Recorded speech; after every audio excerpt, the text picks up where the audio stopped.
गर्भ में बेटियों को मार देते थे, पैदा होते ही बेटियों के साथ भेदभाव होता था, वो चीज़ देखते थे बचपन से ही। वही वाक्य मैं थोड़ा सा आपको बताऊंगी समाज सेवा में आने का। कुछ तो टीस थी महिलाओं के लिए, और उसी दौरान एक केस आया था 17 जून 2015 को पानीपत में। दो महिला कविता नाम की थी, जिसने एक ने बेटे को जन्म दिया था और एक ने बेटी को जन्म दिया था।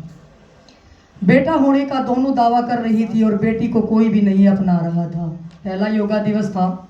मीडिया के माध्यम से पता लगा कि 3 दिन पहले हॉस्पिटल में एक बच्ची पैदा हुई है और उस बच्ची को कोई नहीं अपना रहा, बेटे का दोनों दावा कर रहे हैं। तो बीच में मैं उठ के हॉस्पिटल पहुंची और उसकी दादी से जब मैंने बात की कि बेटा है या बेटी है कोई फर्क नहीं पड़ता, एक मानवता के नाते आप इसको दूध पिला दो। लेकिन दादी है जो, उसको ये था कि कहीं हम इसको दूध पिला देंगे तो कहीं ना कहीं जो मेरी जो बहू है उसका लगाव बच्चे से हो जाएगा, या बच्चे का लगाव जो है उससे हो जाएगा। 1.5 घंटे तक मैं उसके पास बैठी रही, लेकिन वो नहीं मानी।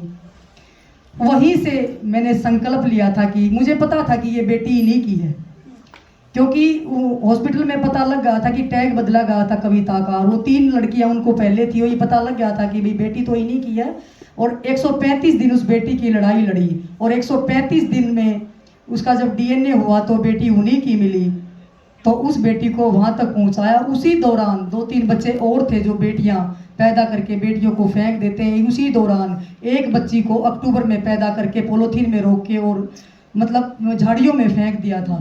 उसी दौरान एक बच्ची को और पालने में, जैसे अनाथालय के बाहर पालने में छोड़ दिया था। तो मुझे लगा कि इन बेटियों के, क्योंकि ये बेटियां भी एक दिन बड़ी होंगी। आपको पता था कि हरियाणा वैसे भी बदनाम था भ्रूण हत्या को लेके, तभी उस समय जब बेटी बचाओ अभियान की, ये हमारा दुर्भाग्य ही कहो कि बेटियों को